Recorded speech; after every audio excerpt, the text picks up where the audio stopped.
व्यक्ति के आहारी अंतर्ग्रहण का आकलन करने के लिए इनमें से किस विधि का उपयोग किया जाता है? तो 4 ऑप्शन दिए गए हैं। पहला है 24 घंटे की आहार स्मृति, दूसरा है कच्चे खाद्य पदार्थों का भार मापन, तीसरा है खाद्य बारंबारता प्रश्नावली, चौथा है उपरोक्त सभी। तो इसका राइट आंसर हो जाएगा उपरोक्त सभी।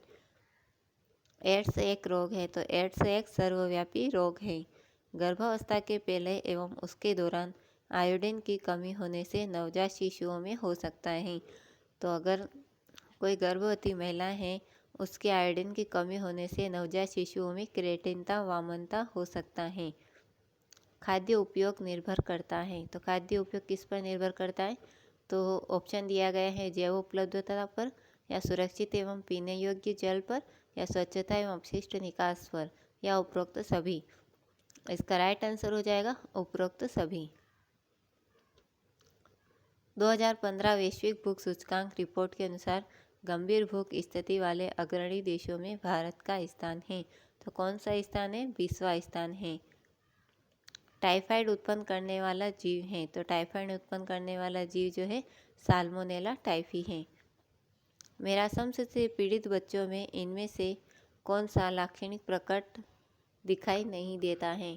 तो कौन सा नहीं दिखाई देता है? अम्लीय मल के साथ पानी जैसे दस्त, या सामान्य से कम तापमान, या उदर की पतली दीवार से क्रमानुकुंचन दिखाई पड़ना,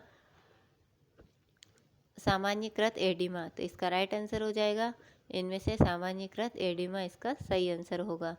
गर्भावस्था के दौरान गर्भस्थ शिशु की वृद्धि को इनमें से कौन सा कारक प्रभावित करता है? तो कौन सा कारक प्रभावित करता है? पोषण स्थिति, स्वच्छता एवं अपशिष्ट निकास, या आनुवंशिकी, या उपयुक्त सभी। तो इसका राइट आंसर हो जाएगा उपयुक्त सभी। इनमें से कौन सा रोग युग्म विषाणुओं के द्वारा होता है? तो आपको बताना है कि 4 ऑप्शन में से जो है कौन सा है जो विषाणु के द्वारा होता है। रेबीज एवं कर्णमूल शोथ, गलसुआ, मम्स, टाइफाइड एवं टिटनेस, हेजा और ट्यूबरक्लोसिस, या उपयुक्त में से कोई नहीं। इसका राइट आंसर होगा रेबीज एवं कर्णमूल शोथ, गलसुआ, मम्स। नम्रति संबंधी मापन जैसे लंबाई, भार, मुड़ी, त्वचा की मोटाई आदि के महत्वपूर्ण संकेतक हैं। तो ये पोषण स्थिति के संकेतक हैं।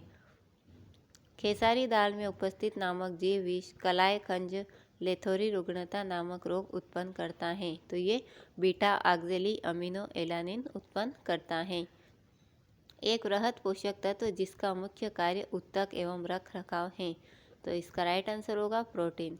पीयूष ग्रंथि की कार्य क्षमता अपर्याप्त होना और प्लाज्मा में वृद्धि हार्मोन का स्तर सामान्य से अधिक होना के साथ संबंधित हैं। तो ये PEM के साथ संबंधित है।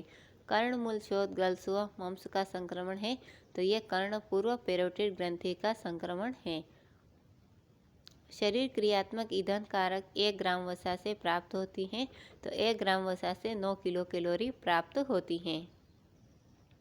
एक बच्चे की वृद्धि मंदित है, वह चल नहीं सकता और उसके पूरे शरीर पर नील पड़े हुए हैं। आहार संपूरक के रूप में इनमें से किस पोषक तत्व का सुझाव दिया जाना चाहिए? तो क्या सुझाव दिया जाना चाहिए? उस बच्चे को सिट्रस परिवार के फल जैसे मौसम्बी, संतरा, नींबू आदि उसको खिलाना चाहिए।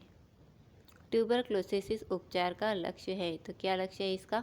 उच्च रोग मुक्ति दर सुनिश्चित करना, या पुनरावृत्ति न्यूनतम करना, या औषधि प्रतिरोध की उत्पत्ति रोकना, या उपरोक्त सभी। तो इसका राइट आंसर हो जाएगा उपरोक्त सभी। बालवाड़ी पोषण कार्यक्रम भारत सरकार द्वारा वर्ष 1970 में आरंभ किया गया एक स्वास्थ्य देखभाल एवं शिक्षण कार्यक्रम है जो संपूर्ण भोजन प्रदान करता है। तो क्या प्रदान करता है ये? 300 किलो कैलोरी भोजन प्रदान करता है। गर्भधारण पूर्व एवं प्रसव पूर्व नैदानिक तकनीक अधिनियम पर केंद्रित है। तो किस पर केंद्रित है ये? मादा भ्रूण गर्भपात की रोकथाम पर, या जन्म से पहले लिंग पहचान की रोकथाम, या दंपति को व्यापक एवं उपयुक्त परामर्श, या उपरोक्त सभी। तो इसका राइट आंसर हो जाएगा उपरोक्त सभी। स्वस्थ सुपोषित वयस्क की ऊर्जा आवश्यकता के समतुल्य होती हैं। तो किसके समतुल्य होती है ये? कुल ऊर्जा व्यय के समतुल्य होती हैं। गाइट्रोजन वे पदार्थ हैं जो आउटू थायराइड ग्रंथि में के उपयोग में हस्तक्षेप करते हैं। तो ये आयोडीन के उपयोग में हस्तक्षेप करते हैं। मध्य ऊपरी बाह की परिधि के आधार पर कुपोषण की श्रेणी में वर्गीकरण के लिए इनमें से किस मान को गंभीर रूप से कुपोषित की श्रेणी में रखा जाएगा? तो किसको रखा जाएगा? जो 12.5 सेंटीमीटर से जो कम के बच्चे आते हैं उनको गंभीर कुपोषित की श्रेणी में रखा जाता है। गर्भावस्था में इनमें से कौन सा अनुभव नहीं होता है? तो कौन सा अनुभव होता है और कौन सा नहीं होता है आपको बताना है। तो रहता है उबकाई, उल्टियाँ या दांतों में सड़न या एडिमा, ये तरल एकत्र होने से उत्पन्न सूजन। तो इसका राइट आंसर हो जाएगा दांतों में सड़न। विटामिन ए या रेटिनॉल केवल भोज्य पदार्थों में पाया जाता है, ये जंतु मूल भोज्य पदार्थों में पाया जाता है। गर्भावस्था के स्वस्थ परिणाम के लिए गर्भवती माताओं को संपूर्ण दिया जाना चाहिए। तो क्या दिया जाना चाहिए? आयरन एवं फोलिक अम्ल संपूर्ण मात्रा में दिया जाना चाहिए। इसे किलोग्राम में भार को मीटर में लंबाई के वर्ग से विभाजित करके प्राप्त करते हैं। इसे कैटलेट सूचकांक भी कहते हैं। तो किसको कहते हैं? BMI को कैटलेट सूचकांक भी कहते हैं। इनमें से कौन सा समूह अस्थि भंग और कैल्शियम की कमी के प्रति असुरक्षित है?